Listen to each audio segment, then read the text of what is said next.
Voy a dividir mi presentación, que la he llamado el caso chileno y la deriva que hay en 30 años después. Voy a marcar un hito muy importante, que es la ruptura que se hace desde la dictadura militar a partir del año 73, con lo que el país ha venido construyendo en el campo de la educación superior y sobre todo en el campo de la educación universitaria. Voy a después referirme a los instrumentos con que el gobierno de la época configuró este nuevo sistema, que hace, como digo, una ruptura tajante.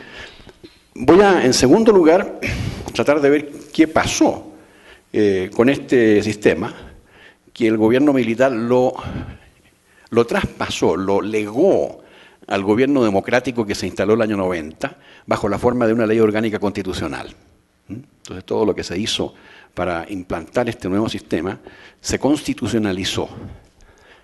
El gobierno de la Concertación, que hizo la transición democrática en el plano político del país, le introdujo modificaciones y agregó algunos elementos a este sistema. Y la última parte de la presentación quiero compartir con ustedes algunas cifras para ver dónde estamos hoy. Entonces, lo primero que quiero decir es, hacia el año 73, que es el año crítico, Chile tenía 8 universidades. Estas 8 universidades, de esas 8, 2 eran estatales, la Universidad de Chile, la Universidad Técnica del Estado. 3 eran católicas, la Pontificia Universidad Católica de Chile, la Católica de Valparaíso y la Católica del Norte. Y 3 eran universidades regionales, que habían sido creadas y desarrolladas por, digamos, actores regionales, de distinto tipo. Estas 8, todas ellas nacen por un acto jurídico de derecho público, sea que se trate de la legislación pública estatal o la legislación pública canónica, porque las católicas nacieron como al amparo de la legislación canónica, que la legislación chilena le reconoce su estatuto de derecho público. Entonces, estas 8 universidades, constituidas con este estatuto público, o sea, creadas por un acto de legislación, tenían aproximadamente, yo diría, unos 40.000 alumnos. Habían desarrollado, sobre todo las 2 estatales, presencia en las regiones del país. Todas ellas tenían algunas sedes, en condiciones muy precarias, pero al final eran sedes que ofrecían programas académicos de menor jerarquía, pero estaban presentes a lo largo del territorio. Estas 8 universidades se financiaban con aportes del Estado, y la educación que ellas ofrecían era gratuita. Entonces teníamos un sistema relativamente pequeño en tamaño, muy claramente caracterizado en estas 8 instituciones, financiadas por recursos del Estado y con alguna presencia territorial distribuida en el país. La Junta Militar, cuando toma el poder, se aboca, bueno, entre muchas otras tareas, al tema de las universidades. El mes de octubre de ese año, los rectores de estas 8 universidades, que componían un organismo que se llama el Consejo de Rectores, que todavía persiste, fueron citados a la sede de gobierno, donde el ministro del Interior les informó que estaban destituidos y le procedió a indicar los nombres de los generales y almirantes que iban a hacerse cargo de sus respectivas instituciones para que el primer día hábil posterior a esta reunión ellos estuvieran en su oficina para hacer traspaso de los cargos. Entonces, lo que le quiero decir es que el gobierno militar tuvo bajo la mira a las universidades, estas 8 que les he descrito, desde muy temprano. El Ministerio del Interior bueno, yo tengo que decir que entre el 73, 74 y el 80, que son los años más duros, al comienzo de la dictadura, yo diría que el grueso del esfuerzo que el gobierno quiso hacer en el área educacional estuvo dirigida al sistema de educación general y sobre todo al sistema de educación secundaria. Ahí estuvo involucrado el Ministerio de Educación. Y el Ministerio de Educación tomó una actitud bastante distante de las universidades, puesto que estaban todas ellas sometidas a un régimen de rectorados militares. Entonces no había mayor preocupación con lo que pudiera pasar al interior de estas casas de estudio. Pero hacia el año 80, el gobierno decidió cambiar la legislación del sistema de educación superior. Y el Ministerio de Interior, no el de Educación, el Ministerio del Interior, emitió una declaración pública donde se justifica, y creo que es una estupenda caracterización de la ideología que estaba detrás de esta legislación. No fue el Ministerio de Educación el que hizo este anuncio público para instruir a la ciudadanía, digamos, de lo que iban a ser los decretos que estaba dictando el gobierno para modificar la normativa universitaria. En su parte de justificación, el ministro de Interior dice que hay estas 8 universidades que han monopolizado los recursos públicos sin responsabilidad, no responden por lo que reciben, se convierten en un grupo cerrado y dice, estos elementos han generado el llamado sistema universitario chileno actual, que se tradujo en un esquema cerrado, virtualmente monopólico, de 8 universidades que se distribuyen entre ellas un cuantioso aporte estatal. Fluye de modo incuestionable que el esquema cerrado de 8 universidades, en las condiciones descritas, implica una realidad discriminatoria, ya que margina completamente de los recursos estatales para la educación superior a otros particulares que pudieran aspirar a incorporarse a él, constriñéndose así, de modo injustificado, la vigencia práctica de la libertad de enseñanza. La reforma del año 67, la cual no voy a tener tiempo de referirme, agravó los males de este grupo monopólico y al introducir, estoy leyendo, al introducir la democracia como forma de gobierno a una entidad eminentemente jerárquica, cual es la universidad, lo que derivó en el asambleísmo, la demagogia y el caos que todos conocimos. Es igualmente efectivo que la politización se vio agudizada por el deliberado intento de 2 sucesivos gobiernos, entre el 67 y el 73, para instrumentalizar a las universidades al servicio de sus experimentos revolucionarios e ideológicos. Entonces se dice, bueno, a la luz de lo anterior, se gesta o se propone esta nueva legislación que propende hacia un sistema universitario libre, competitivo y de calidad académica. Expuesto ya al carácter cerrado y virtualmente monopólico del sistema universitario chileno, como la principal raíz de sus deficiencias, la nueva institucionalidad en la materia se orienta básicamente a abrir el esquema de nuestra educación superior, reforzando así la libertad de enseñanza de modo amplio aunque responsable, e introduciendo elementos competitivos que favorezcan el mejoramiento de la calidad académica. Y aquí viene lo que quiero destacar. Y dice, para ello se contemplan 4 instrumentos que a continuación se detallan. Primero, la creación de instituciones de educación superior no universitarias. Esto se conoce en términos en Chile como los institutos profesionales. A la fecha existía un Instituto Nacional de Capacitación, que era estatal, que era lo único que había en el ámbito de la formación técnica. Entonces dice, bueno, aquí se van a crear institutos profesionales.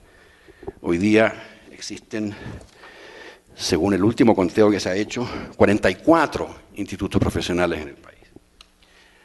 El segundo instrumento es la creación de nuevas universidades, lo que hemos llamado, o lo que se conocen por las universidades privadas. Estas 8 universidades iniciales se conocen como las universidades tradicionales.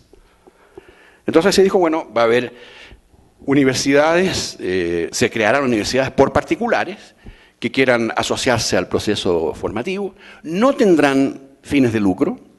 Está expresamente señalado eso en la legislación, en el decreto correspondiente. No se dice nada respecto de los institutos profesionales, de modo que estos se organizan sí con fines de lucro. Y bueno, establece las normas con las cuales se pueden abrir estas nuevas universidades. No quiero entrar al detalle de eso, pero solamente para darles a ustedes una indicación, estas nuevas universidades podrán ofrecer cierto tipo de carreras, y los programas de estas carreras tendrían que ser enviados a una universidad que va a ser examinadora. Las únicas universidades que podían ser examinadoras eran las que ya existían, estas 8. El tercer instrumento es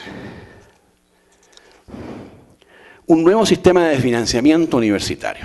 Y aquí voy a extenderme un poquito porque esto repercute fuertemente en lo que está pasando hoy en nuestro sistema.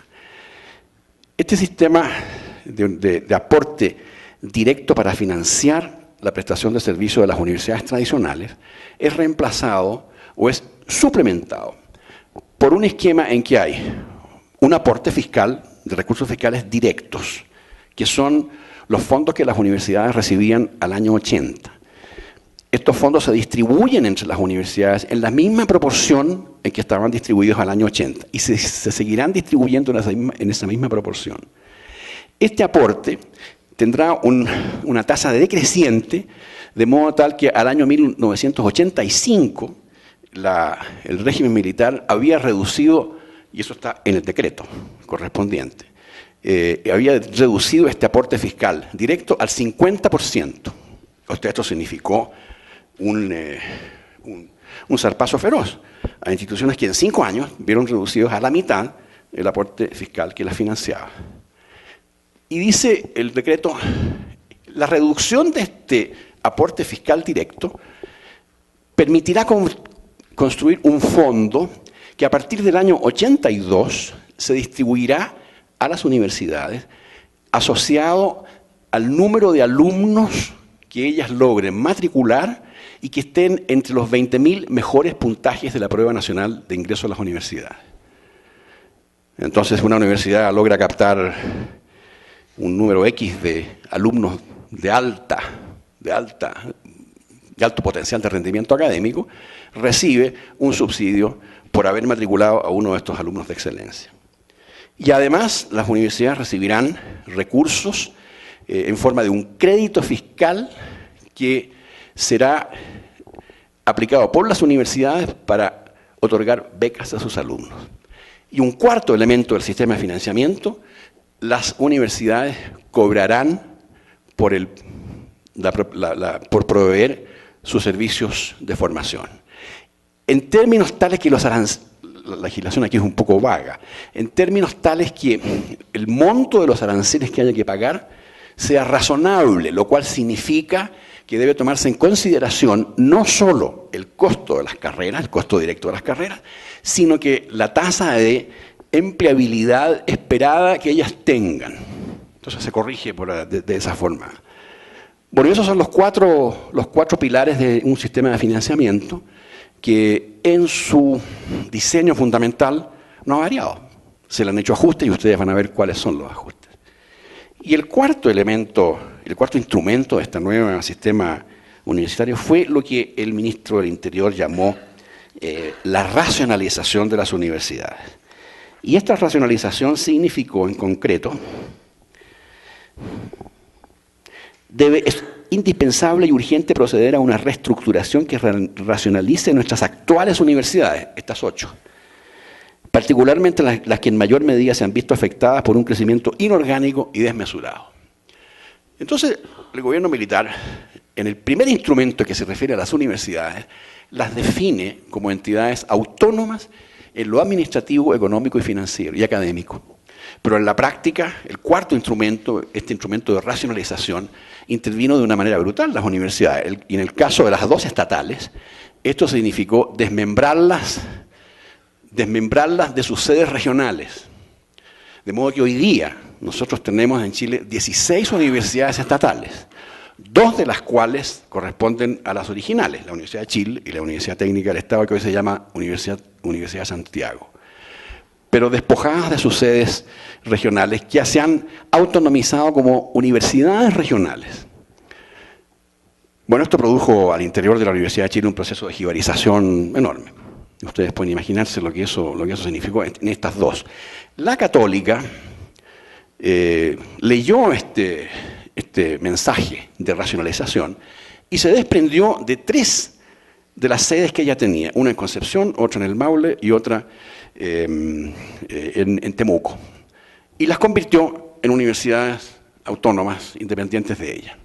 Ahora, lo notable del caso es que estas universidades desprendidas de sus madres, la Chile y la Universidad Técnica del Estado, el aporte fiscal que recibieron se distribuyeron el conjunto de lo que las sedes regionales de la Universidad de Chile participaban en el presupuesto de la universidad.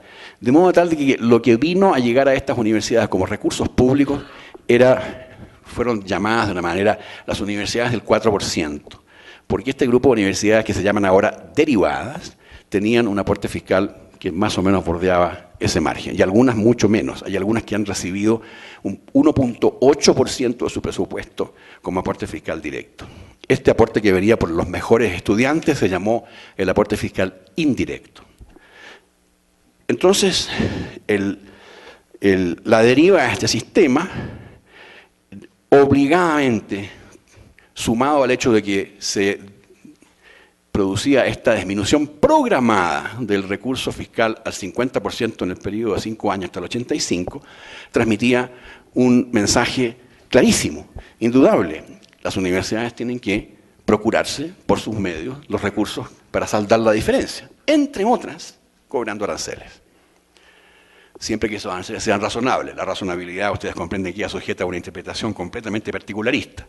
Bueno, y eso es lo que ha pasado. O sea, en la práctica las universidades están todas sometidas a un proceso de autofinanciamiento.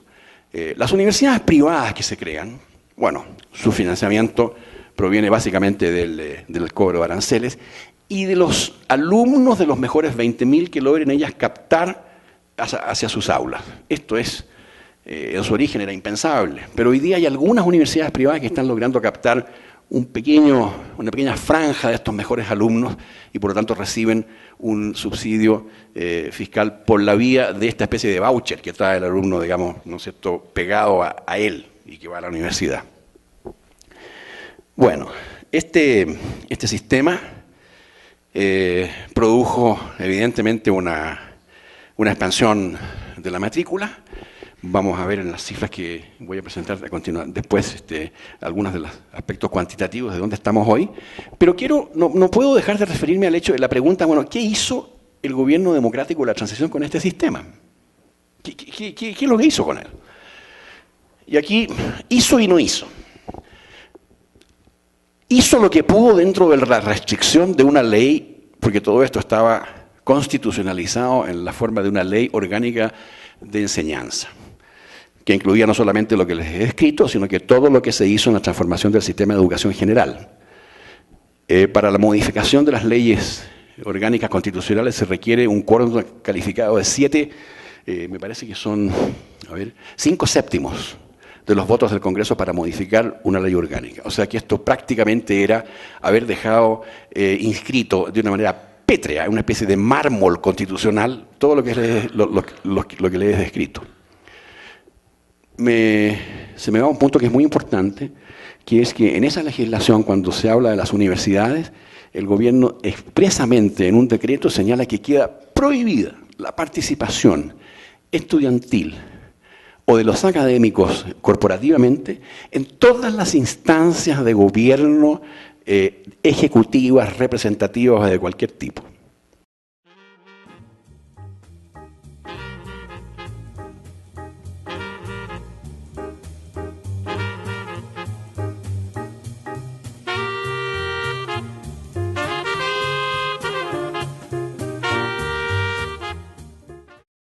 Regionales, de distinto tipo.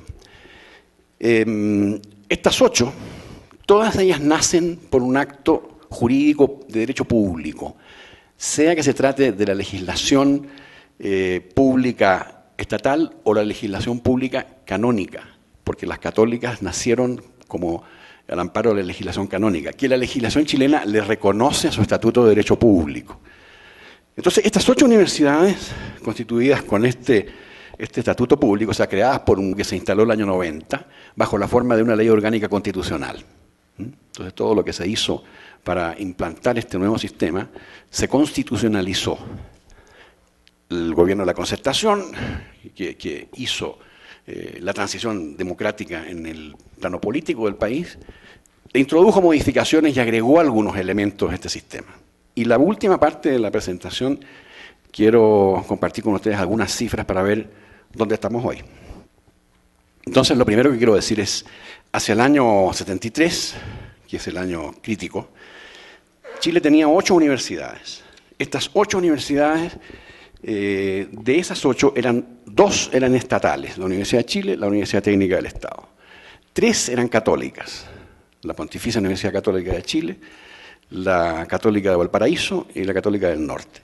Y 3 eran universidades regionales que habían sido creadas y desarrolladas por, digamos, actores.